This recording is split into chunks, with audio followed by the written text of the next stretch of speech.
Hello and welcome to episode 4 of the Wellbeing podcast. I'm very excited to be joined today by physio Annie Poremba and activity and wellbeing coordinator Kayleigh Bradley. I work alongside these girls on the brand new Happy Healthy Mams programme, and we thought we'd get together today to just tell you a little bit more about it. So Kayleigh, can you tell us, because it was your baby this, wasn't it? See what I did there, it was your baby, this project. So what's Happy Healthy Mams all about? So the idea really came from, I love doing anything. Pre and postnatal is my baby. I kind of started it when I was pregnant, and just kind of wanted to exercise during my pregnancy. So then kind of making a project to do that. And there wasn't very much out there either. So I worked for the council before that and did a lot of work with pre and postnatal and exercise with mums. And I love it. I think it just, you engage with other mums and everyone's got a story to tell. And it's kind of something that I'm really passionate about. So when I came into the trust, it was kind of, how can I bring something that I really, really like working with into my role as well, and do something that I really enjoy. Yeah, and I think it's a no-brainer of an offer, isn't it, for staff, because obviously we're a very female-heavy trust. We are. So there's lots of expectant and new mums in the trust. So this is a joint project, Happy Healthy Mams, between us, the wellbeing team, and also the staff physios. So from the physio side of things, Annie, why did your team think that this was an important service to provide to staff? So in the staff physio service, we do see quite a lot of pregnant staff. Usually they'll come to us sort of second half of their pregnancy. Often they might be struggling at work. Some people have had time off work. Sometimes they'll self-refer to us, and other times they'll be referred in via occupational health. So we're seeing lots of people that fit the criteria anyway for Happy Healthy Mams. And then to put some numbers to it, we had a little look at a snapshot of how many people were on maternity leave at one time. I think it was 220. Mm-hmm. And then, pregnancy lasts about 9 months, maternity leave lasts about 9 months. So you can pretty much double that number to say, Happy Healthy Mams service could help. Yeah. Over 400 members of staff. Yeah. Mm-hmm. And as a team, we're here to support the workforce. We're here to help people be active, stay active as much as possible. And is it kind of usually hip, pelvic pain, low back type of stuff? Definitely kind of lower back, pelvic pain. Yeah. And people that are new mums or mams, or sort of, second or third pregnancies even. It's hard to keep activity in your life. Yeah, it is. You get busy, you fill your life up with things, and it's hard to keep it going. So anything we can do to support people really to kind of help keep that going. Yeah. We're a winning combo, I think. So Kayleigh, can you tell us a little bit about what the exercise side of the service looks like? Like, what are the options for people currently? Yeah, so when you refer in, you would kind of get a one-to-one with a pre and postnatal instructor who's qualified in pre and postnatal exercise, and would do a one-to-one exercise with that. So would have a bit of a chat, would see if they've got any underlying issues or any injuries or anything that would affect the exercise, and then do a bit of a personalised programme to suit that. And then after that, you would make a personalised programme, and they can take that exercise and they can do it kind of on their own as well, in a gym. And then we were looking at every 3 weeks. So there's a lot of changes that are going on in the body when you're pregnant or postnatally as well.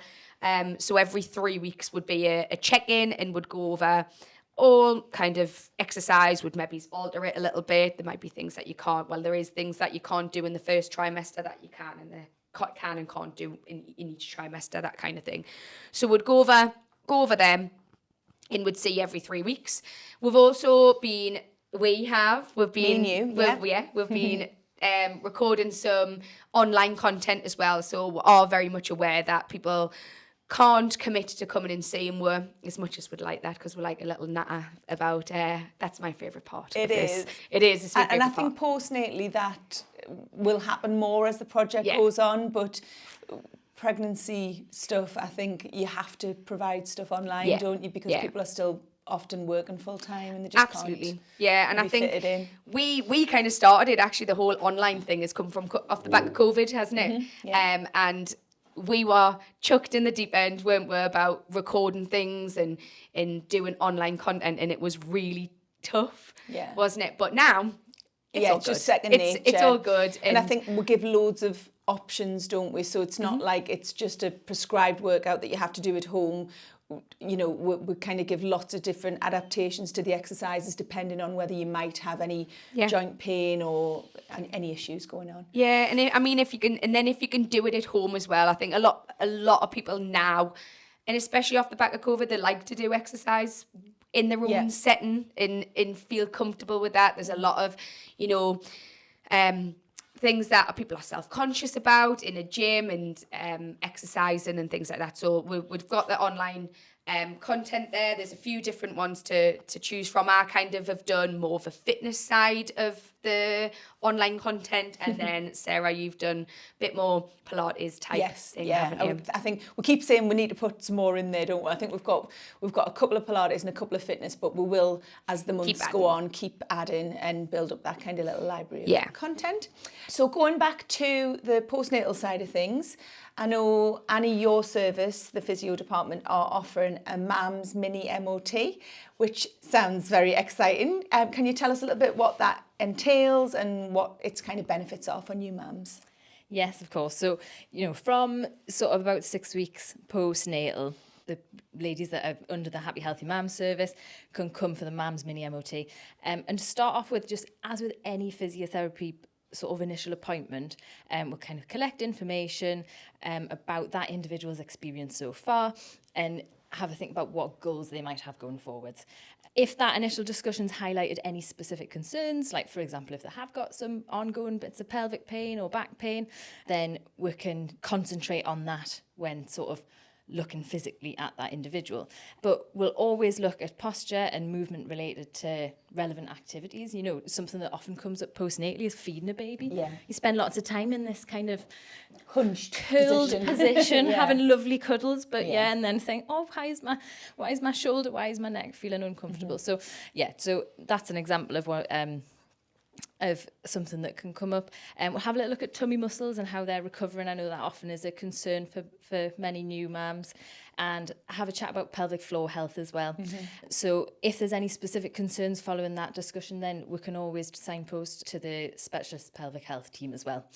And, following that assessment of, things that we've chatted about, things that we've looked at, we'll provide some individualized advice and send a summary off to you guys to say this person will definitely benefit from this, that or the other. So it just is another kind of thread to kind of help individualize their exercise programs stuff. And it's such a massive benefit as well, isn't it? I mean, me and Kayleigh have talked about this loads, that when we used to work for the council, it was a given that you had your 6-week check, it used to be called, didn't it, from the GP, and they did all those things like checking your tummy muscles, checking your pelvic floor, which is so important. And now that just doesn't seem to exist. You have to pay for that privately if you want that check. So it's a real bonus for our staff, I think. Yeah, I think that was so why I wanted to bring it to the trust as well, because when I was talking to mums and they were saying, oh, I've had this done privately, and then telling us how much it is, and it's really expensive, and it's a luxury that not everyone can have. And what I really wanted to bring is a perk for working for the trust, and we've got the resources there for people to have it and to not have to pay for it as well. So I think also it's a massive kind of thing that to help you get over that mental barrier to exercise postnatally. If you've had that check and a health professional has told you, actually, not only are you safe to start exercising again, but you'd really benefit from it. And I think that's important for us as instructors as well, to have that clinical support, isn't it? Just definitely. Somebody to give you the okay to go, you're good. You're good to go. You're good to go. Because it is scary, you've like I say, everyone goes through a different kind of birthing experience, and there's not that often there where there's not some kind of complication or something has kind of gone wrong, or something's happened, and I think everyone's a little bit reluctant to kind of nervous and yeah. returning to exercise. And I think a lot of the time you think of exercise as being this like jumping around like a crazy person and a lot of high impact, but we're kind of offering that other side of it, but we're also kind of giving it's safe to do it.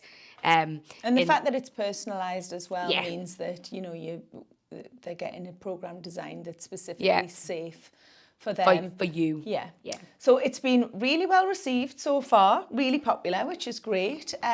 Kayleigh, kind of what plans have we got? I mean, I know this, I obviously know, but tell us, what plans have we got for the service? How do I expect it to grow? I think so. We do want it to grow. I would love it to be, everybody who is pregnant or off on maternity would be referred, into this. We've got a new staff member, Molly, is come on board. She's a pre and postnatal instructor as well, so we're opening up that capacity as well. It did just start where we're a little bit limited, so we had to put a cap on it, which we'll put the cap on it, and it went straight away, didn't it? It went really, really quick, didn't it? It was really, really well received. We have got more capacity now, though, haven't we? Yeah. So it'd be great to, if anybody's listening to this and there's someone in your team who is pre or postnatal, to let them know about the service, because we are able to take more people now. We've got that extra staff member. And then I think would love to get a group activity together. So I always think the best classes are when mums are around other mums in a same position. So you always just want to have a bit of a natter about how little sleep you've had or like how knackered you are or how tired you are or who's feeding. And I think as well, the amount of times that it becomes normal to just talk about babies' bowel movements. It's normal. You know what I find the funny thing about these postnatal groups as well is you often know so many like details about people, the good, the bad and the ugly, and then you realise you don't even know their name. Yeah, absolutely. You know the baby's name. You know the baby's name. You know the baby's name, and you know when the last time you pooed, but you don't know the mum's name. So I think it's just so nice, and I think that all of the other groups that I've done where mums have kind of come together and exercised together have then become long-term friends, and they do a lot of things after the groups and things like that. So eventually we want it to be kind of even like a boogie boot camp type style, would love to do a boogie something walk outdoors, wouldn't we? Outdoors, where babies are a lot better when they're on the move. So getting mums together and doing a class that way, I think I would love it to do that, because the ones that I've done previous, same as you, Sarah, have been the ones that have been the most successful, where mums are together, they're doing a bit of exercise. Also, when you're on maternity, you have very, very, very, very, very little time for you. You'll go and do all of these lovely things for baby, but you don't do anything for you. So I think with a boogie boot camp style workout, you're both best of both worlds. You don't get that mum guilt. You're still doing something for them. They're still around other babies, but you're doing a bit of exercise as well. So watch this space. Ooh, listen to this space. Is that what you have to say when you're doing a podcast? I can't say you're watching it. We will hopefully within the next few months have some in-person classes on both the pre and the postnatal side up and running, so that'll be nice. Right, we're coming to the end of our recording, but I wanted to ask you both the question that I've asked everybody who I've had on the podcast so far, and that is, bum, bum, bum, bum, bum. You ready? What do you do? And I'm going to ask Annie first. Annie, what do you do to improve your own well-being? Well, I like to go outside. I think time outside is like the key for me. And probably the rest of my family would bounce off the walls if we stay inside too long. But yeah, I do like to run. I do like to get on my mountain bike and things like that. So proper outdoorsy girl. Yeah. Well, I think I've said to you before, I thought, I probably need something that I can get engrossed in that's like a bit just sitting still and chilling as well. So I decided to learn to crochet recently. So I've managed one type of stitch and just done rows. So it's going to be a little blanket. But has it made you really mindful and zen and calm? Well, I've just tried to squeeze in the time to do a few lines at once. But yeah, no, I do love it. And I'm a big Pilates and yoga fan as well, actually. Just a few stretches and things like that. To kind of, And Kayleigh, what about you? Come on, what's your thing that you do for your well-being? So I don't crochet, yeah. Okay, I saw that one coming. But I do. So you know, I do like to go to the gym and de-stress. It is my de-stress. And I am trying to be a little bit more mindful and try and chill out a little bit more. You've started doing your yoga in the mornings. I have. I've tried to start doing yoga just to calm us down a little bit and bring us down to everybody else's pace. Don't ever change. It's like a little Duracell bunny. Yeah. Thank you very, very much. And thank you, everybody, for listening. Please make sure that you subscribe to the YouTube and the Spotify if you don't want to miss a future episode. Thank you.